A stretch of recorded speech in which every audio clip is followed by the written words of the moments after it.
느헤미야 11장 1절로 14절까지의 말씀 우리 다 같이 한 목소리로 합독하겠습니다. 백성의 지도자들은 예루살렘에 거주하였고 그 남은 백성은 제비 뽑아 10분의 1은 거룩한 성 예루살렘에 거주하게 하고 그 10분의 9는 다른 성읍에 거주하게 하였으며 예루살렘에 거주하기를 자원하는 모든 자를 위하여 백성들이 복을 빌었느니라. 이스라엘과 제사장들과 레위 사람들과 느디님 사람들과 솔로몬의 신하들의 자손들은 유다 여러 성읍에서 각각 자기 성읍, 자기 기업에 거주하였느니라. 예루살렘에 거주한 그 지방 지도자들은 이러하니 예루살렘에 거주한 자는 유다 자손과 베냐민 자손 몇 명이라. 유다 자손 중에는 베레스 자손 아다다야이니 그는 우시야의 아들이요 스가랴의 손자요 아마랴의 증손이요 스바랴의 현손이요 마할랄렐의 오대손이며 또 마아세아니 그는 바룩의 아들이요 고로세의 손자요 하사야의 증손이요 아다야의 현손이요 요야립의 오대손이요 스가랴의 육대손이요 실로 사람의 7대손이라. 예루살렘에 거주한 베레스 자손은 모두 468명이니 다 용사였느니라.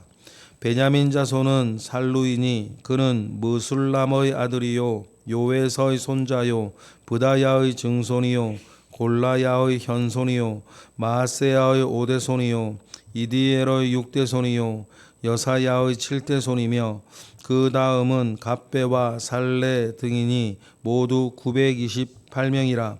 시그리의 아들 요엘이 그들의 감독이 되었고 하수누아의 아들 유다는 버금이 되어 성읍을 다스렸느니라.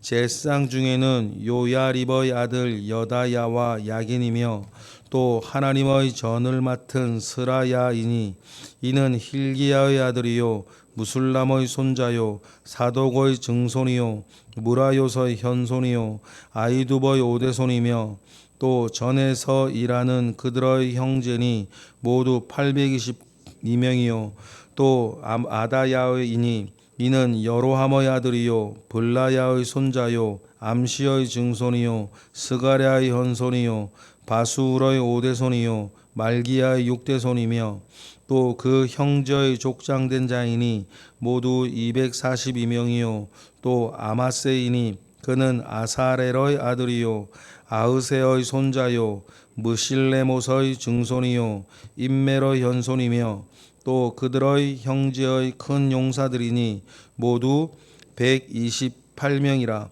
하그돌림의 아들 삽디엘이 그들의 감독이 되었느니라. 아멘. 예루살렘에 거주하게 된 사람들, 그 사람들의 명수를 이렇게 기록하는 것은 두 가지 의미가 있습니다. 이스라엘이 회복하는 것, 그 일들 가운데에서 예루살렘이 온전하게 회복되어지는 것이 가장 핵심적인 일이기 때문이고, 또 두 번째는 예루살렘에 거주하는 것이 여러 가지 면에서 더 큰 헌신 내지는 희생을 감수해야 하는 일이기 때문입니다. 예루살렘이 가장 심하게 파괴되었고 나라가 망한 뒤에도 다른 곳보다 예루살렘에서 어떤 건축이 일어나거나 사람들이 모여 사는 것을 주변의 이방 민족은 더 민감하게 싫어했을 것입니다. 예루살렘이 가지고 있는 그 상징적인 의미가 있기 때문입니다. 그러다 보니 수백 년의 시간이 흐르면서 다른 곳보다 예루살렘이 더 황폐해졌고 조금이라도 복귀되어지는 것이 더디었기 때문이죠. 그리고 예루살렘은 살기가 참 불편한 곳입니다. 사실은 그 예루살렘이 맨 처음 성경에 제대로 등장하는 것이 멜기세덱, 살렘 왕 멜기세덱이 아브라함 시대 때 등장할 때 롯을 구해낸 아브라함이 소돔 왕은 멸시하면서 살렘 왕 멜기세덱에게는 11조를 바치며 함께 하나님께 경배하는 장면이 나오는데, 그 살렘 지역이 예루살렘 할 때 그 지역과 동일한 지역이고, 그렇다면 우리가 성경에 기록되어져 있지는 않지만 이 살렘 지역은 무엇인가 여호와 신앙이 가나안 땅에 살아 있었다라는 것을 우리가 암시받을 수 있는 것입니다. 갈대아 우르에서 아브라함이 하란에서 아브라함이 가나안 땅으로 올 때 그 시대에 살렘 지역에 여호와의 제사장이 살았다라고 하는 것을 우리가 알게 되는 지역이죠. 그러니 그 살렘 지역이 아주 여호와 신앙이라고 하는 면에서는 굉장히 중요한 뿌리가 있는 지역이다라는 사실들을 우리가 암시받을 수 있는 거예요. 그리고는 하나님께서 그래서인지 아브라함에게 네 독자 이삭을 바치라라고 얘기했을 때 그 3일 길을 걸어서 간 산이 모리아 산인데, 이 모리아 산이 살렘 지역 안에 있는 산이고, 그 모리아 산이 지금 바로 우리가 읽고 있는 무대가 되는 이 예루살렘 딱 이 지역이에요. 그러니 여러분께서 지금도 예루살렘의 황금돔 사진을 보시면 그건 이제 이슬람 사원이지만 황금돔 중앙 아래에 바위가 하나 있는데, 그 바위가 이슬람 사람들도 기념하고 기억하는 아브라함이 이삭을 잡으려고 했던 그 장소다, 뭐 이런 이야기들도 전해지고 있는 것입니다. 그러니까 살렘 지역, 모리아산, 예루살렘 요 지역은 다 같은 지역이에요. 그런데 그러한 상징적인 의미를 가지고 있는 그 예루살렘에 사람들이 모여서 성전을 짓고 성벽까지 지어졌으면 그 다음에는 사람들이 그 지역에 모여 살고 있어야 회복이 완성이 되는 것입니다. 그런데 문제는 이 예루살렘 지역이 위험하다는 거예요. 왜냐하면 이스라엘, 지금도 마찬가지지만 이스라엘 사람들이 갑자기 이 지역에 와서 성을 쌓고 집을 짓고 살려고 하면 주변 이방 민족들이 싫어하는 거예요. 다른 곳에 퍼져 있는 것도 아니고 하필 그 예루살렘에 모여 살면, 그러니까 다른 이민족들의 시기와 공격의 타겟이 될 수 있는 것이 또 있고, 두 번째로는 좀 전에 말씀드린 것처럼 예루살렘이 산 중턱에, 산 꼭대기에 있던 도시란 말이죠. 그러다 보니까 예루살렘의 가장 늘 문제는 주민이 살 때 그 물을 대기가 어려운 거예요. 그래서 예루살렘 지금도 마찬가지인데, 예루살렘은 언제나 물 부족에 시달리는 곳이기도 하는 불편한 곳이기도 합니다. 그런 여러 가지 일들이 있다 보니까 예루살렘은 살만한 집도 없고, 예루살렘은 살기가 그때 되게 불편하고 위험한 곳이었어요. 그래서 느헤미야 7장 4절에 보면 어떤 얘기가 있냐면, 느헤미야 7장 4절에서 예루살렘에 대한 회복, 성벽 짓고 하는 그런 일들이 막 이렇게 있을 때 이런 얘기가 있죠. 그 성읍은 광대하고 그 주민은 적으며 가옥은 미처 건축하지 못하였음이니라 라고 하면서 예루살렘이 황폐해져 있는 그 곳을 아직 재건하지 못하고 성벽부터 지금 둘러싸고 있는 상황이고, 이기 때문에 그 성읍은 살기가 매우 어려웠어요.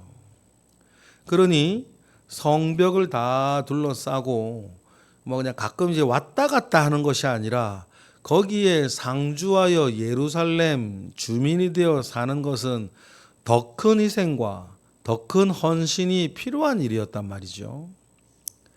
누가 그곳에 살 것인가 그 일에 대한 결정들을 하는데, 그러니 오늘 본문에 나오는 이 사람들은 많은 사람들이 크게 헌신했지만 내가 이 예루살렘에 와서 살겠다 결정한 그 사람들은 더 큰 헌신과 더 큰 믿음을 이 시대에 보여준 사람이에요.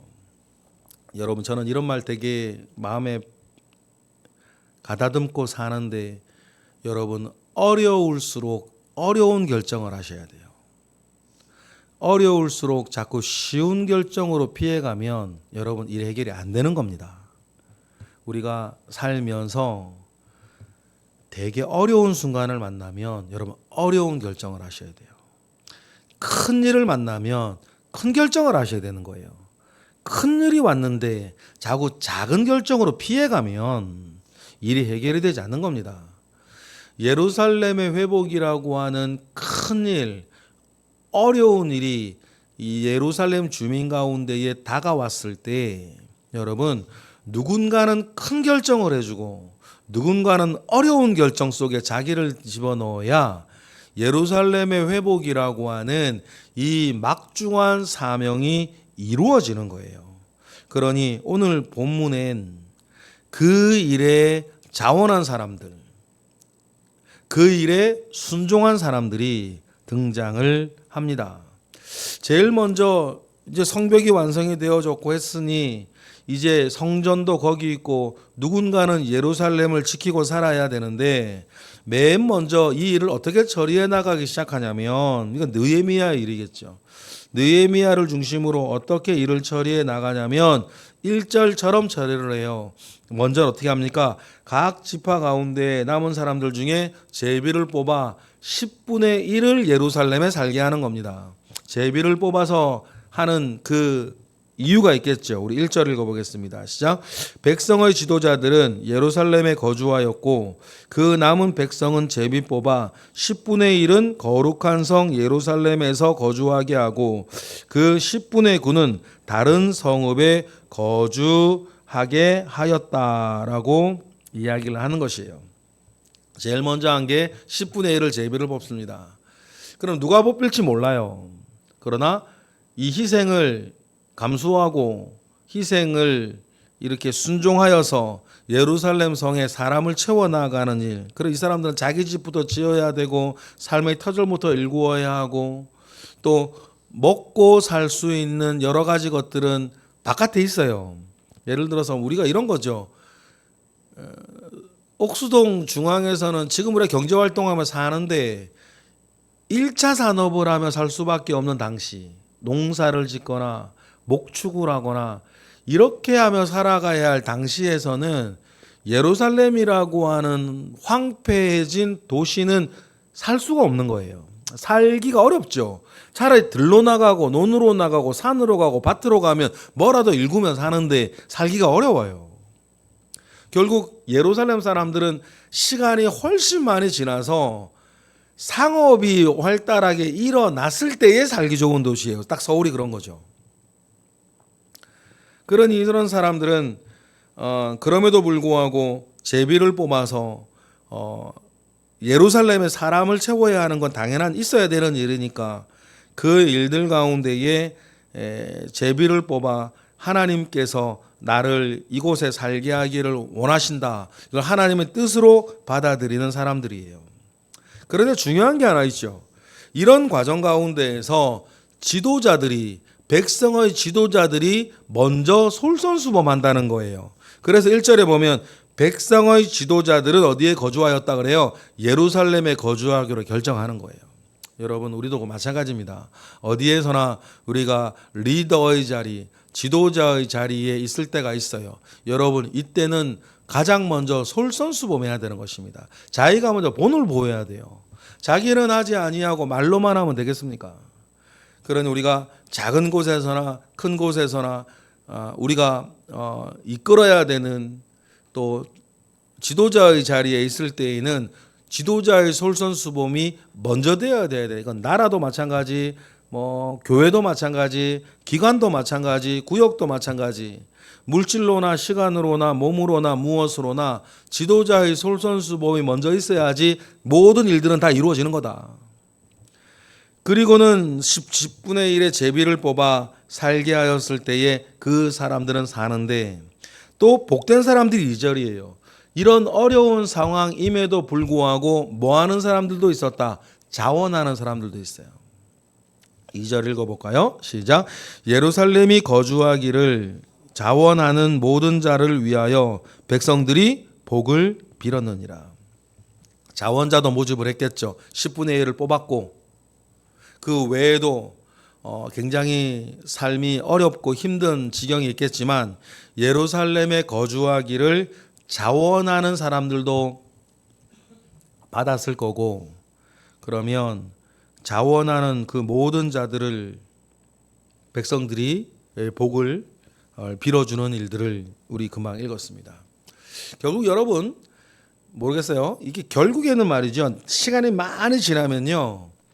예루살렘에서 이렇게 살기로 하고 거기에 터를 닦고 집을 지고 산 사람들이 모든 면에서 복이에요. 하다못해 땅값이라도 말이에요. 그런데 그러한 예를 들어서 뭐 축복을 얻기 전엔 뭐가 먼저 항상 있었다. 이런 헌신들이 먼저 있었다. 그래서 그런 불편과 위험을 감수하고 예루살렘에서 살기로 자원하는 사람들이 있었어요. 그리고 여러 사람들이 사는데 이런 일들이 또 원활하게 진행되어지기 위해서 이스라엘 사람들이 그들의 역사 가운데에서 먼저 가지고 있던 질서가 있어요. 이런 게 되게 중요해요. 그래서 여러분 가풍 중요합니다. 제가 예전에도 주일 말씀에 가풍에 대한 이야기, 믿음의 가풍에 대한 이야기를 드린 적이 있는데 가풍이 중요해요. 개인적으로는 인품도 중요하죠. 내 인품도 중요하고 가풍도 중요하고 그 조직의 질서들이 중요해요. 예루살렘 지역에 누가 살 것이냐라고 했을 때 이스라엘이 역사적으로 가지고 있는 질서가 하나 있습니다. 그 유다 지역을 살던 사람들이 원래 누구였어요? 유다 지파와 베냐민 지파였어요. 그렇죠? 여호수아 때부터 땅 분배를 할 때 이 지역은 예루살렘 이스라엘 지역에 여러분 나중에 가서 보시면 기회가 있어 보시면 아시겠지만 이스라엘 땅은 북쪽으로 올라갈수록 살기가 좋아요. 갈릴리 지역으로 하면 굉장히 살기 좋습니다. 갈릴리 지역 북쪽으로 가면요 굉장히 물도 많고 산림도 우거지고 그 목축이나 뭐 바산의 암소 거기 나오는 거거든요. 굉장히 사람이 살기가 좋은데 남쪽으로 내려갈수록 살기가 어려워요. 예루살렘 지역 이하 내려가면 거긴 광야니까. 그런데 그런 어려운 지역임에도 불구하고 이스라엘이 가지고 있는 좋은 전통, 가장 강력한 지파가 가장 살기 좋은 땅에 가지 않고 가장 강력한 유다 지파가 살기 어려운 남쪽을 차지해요. 그때 본이 되었던 사람들이 여러분 잘 아시는 것처럼 갈렙 같은 사람인 거예요. 이 산지를 내게 주소서 할 때 갈렙이 요구한 산지가 살기 좋은 땅도 아니고 정복하기 쉬운 땅도 아니고 광야인데 거인족이 살고 있는 안악자손이 살고 있는 그런 땅을 달라 그러는 거죠. 그러니 하나님의 큰 섭리 가운데에 유다와 그 옆에 또 베냐민 지파는 이 예루살렘을 포함하고 있는 이 지역을 살던 것이 이스라엘의 전통이었던 거예요. 그러니까 예루살렘에 누가 자원하여 살겠냐라고 했을 때 제일 먼저 그 질서 가운데 나올 수 있는 사람들이 어느 지파인 거예요? 유다 지파하고 베냐민 지파인 거예요. 그래서 4절의 일이 기록되는 겁니다. 4절 읽어볼까요? 시작. 예루살렘에 거주하는 유다 자손과 베냐민 자손 몇 명이라. 유다 자손 중에는 베레스 자손 아다야이니 그는 우시야의 아들이요 스가랴의 손자요 아마랴의 증손이요 스바랴의 현손이요 마할렐랄의 오대손이라 라고 하면서 그 사람들이 쭉 소개되어질 때에 이곳에 유다 지파와 베냐민 지파의 자손들이 소개되어지는 이유도 여기에 있어요. 그러니 여러분, 우리가 어떤 질서 아래 순종하며 사는 것도 중요하고, 또 우리가 하나님 아버지 앞에 선한 질서를 만들어가며 사는 것도 중요하다. 왜냐하면 어려운 결정을 해야 될 때 우리가 함께 합력하여 선을 이루어 세운 이 질서는 우리의 후손들이나 우리의 제자들이 어렵고 큰 결정을 해야 될 때 무엇을 어떻게 내가 헌신해야 되는 것에 지침이 되기 때문이에요. 그러니 이 일들이 이스라엘에 아름답게 마무리되어질 수 있는 일들이 그것 때문인 거죠. 7절에 베냐민 자손이 나오는 이유도 마찬가지예요. 그리고는 10절에 보면 그렇게 사람들이 살고 4절부터 9절에 유다 지파와 베냐민 지파의 사람들이 살게 된 일을 이야기하고 10절부터는 제사장들 중에 살게 된 사람들의 명록이 나와요. 예루살렘이 되려면 정말 가장 필요한 사람들이 누구냐면 제사장 사람들이에요. 그리고 내일 본문에 나오는 레위 사람들이에요.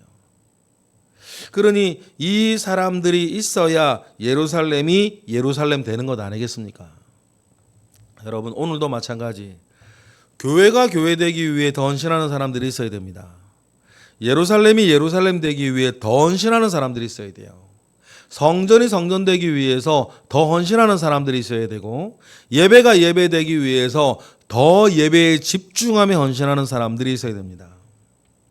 기왕 주 안에서 살게 되었을 때에, 기왕 예루살렘에 왔으면 더 헌신하고 더 책임감을 가지고 더 목적이 이끄는 삶을 사는 사람들이 있어야 일이 되는 것처럼, 오늘 우리도 더 기왕이면 더 헌신적이고 더 책임감을 가지고 살고 더 목적이 이끄는 삶을 사는 사람으로 한 발 더 나서주는 사람들이 되시는 저와 여러분 되시기를 바랍니다. 그래야 하나님의 선한 일이 된다.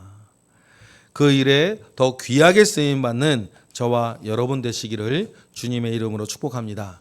기도하겠습니다. 할렐루야. 하나님, 감사와 영광을 올려드립니다. 크신 은혜 가운데에 우리와 함께 하시옵소서.